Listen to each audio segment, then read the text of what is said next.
OCD वालों के लिए आपको ज़रूर किसी क्लिनिशियन या किसी एक्सपर्ट को दिखाना चाहिए, साइकोलॉजिकल एक्सपर्ट, क्योंकि उनके पास पूरी थेरेपीज़ होती हैं, बाकायदा थेरेपेटिक प्रोग्राम्स होते हैं जो आपको जिससे वो गो थ्रू कराते हैं, और they are beneficial to some extent. लेकिन ऑन दी अदर हैंड आपको किसी इमाम और किसी रिलीजियस स्कॉलर से भी ये मसला डिस्कस करना चाहिए ताकि वो आपको रेलेवेंट दुआएं बताएं, ठीक है, और कुछ हदीस सुनाएं और कुछ अज़कार बताएं में भी, जिससे इंशाल्लाह ये मसला हल होने के इंशाल्लाह बहुत चांसेस हैं, और कुछ आपको एक रूटीन डिज़ाइन करके दे, ठीक है। तो इसमें जो वसवसे होते हैं, देखें इंटरेस्टिंग बात है कि अल्लाह रब्बुल आलमीन ने वसवसों का जब जिक्र किया है तो सदर का जिक्र किया, अल्लज़ी युवस्विसु फी सुदूरिन नास। सदर जो है ये चेस्ट को कहते हैं, ठीक है, अरबिक में। तो शैतान जो है बेसिकली वो सदर पे अटैक करता है, चेस्ट पे और हार्ट पर अटैक करता है, और heart is your spiritual core. नबी सल्लल्लाहु अलैहि वसल्लम ने फरमाया कि इंसान के जिस्म में एक पीस ऑफ फ्लैश है कि अगर वो खराब है तो सब कुछ खराब है, और अगर वो ठीक है तो सब कुछ ठीक है, and that is the heart, वो आपका हार्ट है। तो दिल पर वर्क बहुत ज़रूरी है, दिल पर वर्किंग, ठीक है, ये इसका सोल्यूशन है। इसीलिए देखें अपने दिल को साफ रखना, अल्लाह का जिक्र करना, ये बहुत ज़रूरी। तिलावत सुनना, आपके दिल की खुराक है तिलावत सुनना, और आपको बड़ा डिफरेंस फील होगा। एक तरफ गाना सुन के फिर तिलावत सुनना, you will feel a lot of difference, आपको पता लग जाएगा कि किस चीज़ की कमी है आपके अंदर। बहरहाल ये सदर की बात मैंने इसलिए की क्योंकि नबी सल्लल्लाहु अलैहि वसल्लम ने फरमाया कि इंसान जो है उनमें से कोई ऐसा नहीं मगर इसके साथ एक जिन्नों में से एक हम नशीन लगाया गया है। साहबन का हिम्मत करके पूछा, या रसूलल्लाह आपके साथ भी? हम नशीन करीन कहते हैं उसे।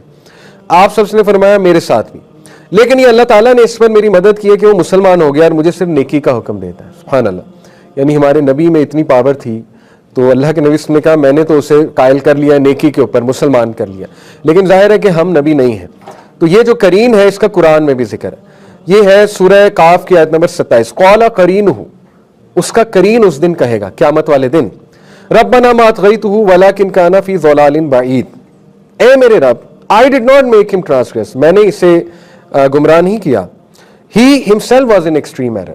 अच्छा, ये जुमला अल्लाह सुब्हानहू व तआला क्यों बता रहे हैं करीन का? क्योंकि अल्लाह ताला इंसान को ये बावर करा रहा है कि शैतान का भी एक हद तक रोल है, ठीक है। शैतान से इतनी को ज्यादा डरने की जरूरत नहीं है।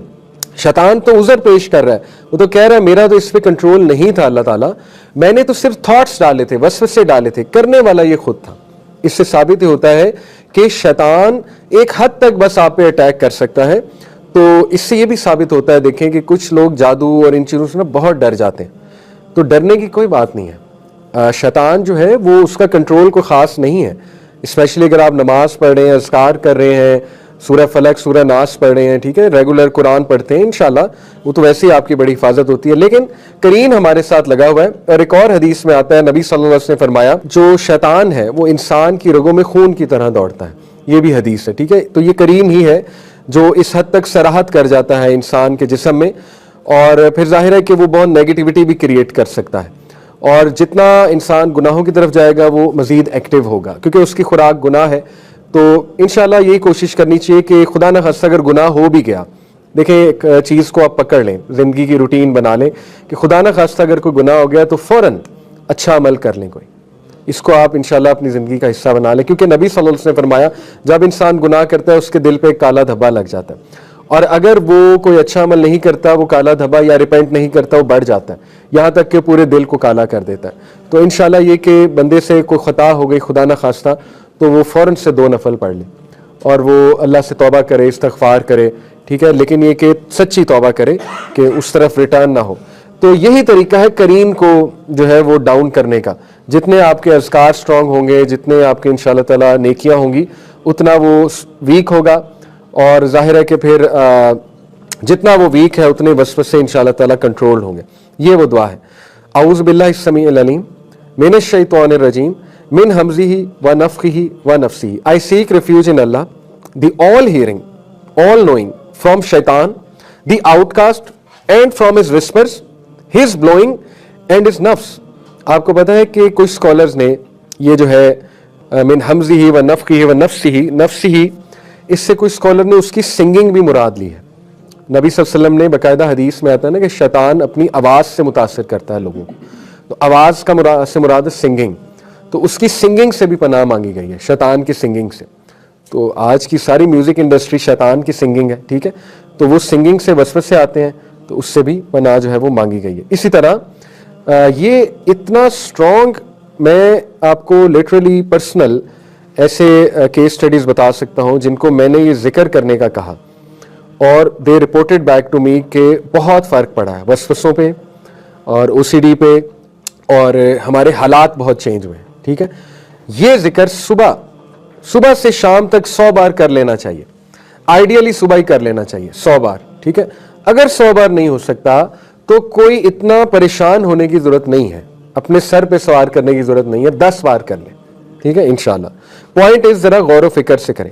लेकिन जो इसको 100 बार करेगा, नबी सल्लल्लाहु अलैहि वसल्लम ने फरमाया, a shield will be created from him from Satan on the day till night.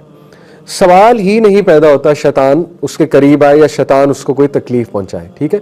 तो ये बहुत पावरफुल जिक्र है, ला इलाहा इल्लल्लाह वहदहु ला शरीका लहु लहुल मुल्कु व लहुल हम्दु व हुवा अला कुल्लि शैइन कदीर। ये नबियों का जिक्र है, हर नबी का जिक्र है ये, ठीक है, हदीस में आता है। तो आइडियली सुबह ही कर लेना चाहिए और 10 मिनट लगते हैं, मैक्सिमम 10 मिनट, मैंने कैलकुलेट किया है बाकायदा, ठीक है।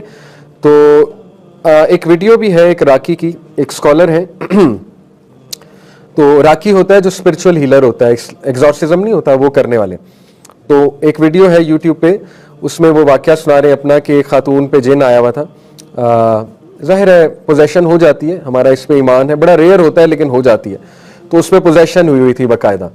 तो वो हाजिर हो गया, जब उन्होंने कुछ आयात पढ़ी तो वो एकदम से मर्दाना आवाज़ में औरत बात करने लगी और बड़ी एग्रेशन में आ गई।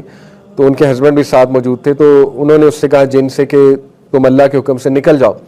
तो उसने आगे से एक बात की, उसने कहा मैं एक शर्त पे निकलूंगा कि मैं तुम्हारे अंदर आऊँगा, इसे छोड़ के मैं तुम्हारे अंदर आऊँगा। तो वो कहते हैं कि मैंने उसका ठीक है, नो प्रॉब्लम, आ जाओ। तो कहते वो खामद एकदम घबरा गया कि नहीं, अगर आप में आ गया तो आपका कौन इलाज करेगा, नहीं हमें इलाज नहीं करना आता, आप ये ना माने बात। उन्होंने कहा फिक्र ना करो, कोई ऐसी बात नहीं है।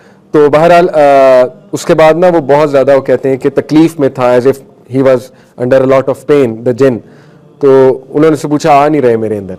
तो उसने फिर कहा कि आज तुमने ये जिक्र किया हुआ, आज तुम प्रोटेक्टेड हो, यानी आज नहीं आ सकता मैं, क्योंकि तुमने 100 बार ये जिक्र किया हुआ है, अकॉर्डिंग टू द स्कॉलर। और जाहिर है ऑथेंटिक स्कॉलर है तो आई होप सच ही बोल रहे हैं और इंशाल्लाह सच ही बोल रहे होंगे, ठीक है। इस तरह और बड़े वाकयात हैं ऐसे।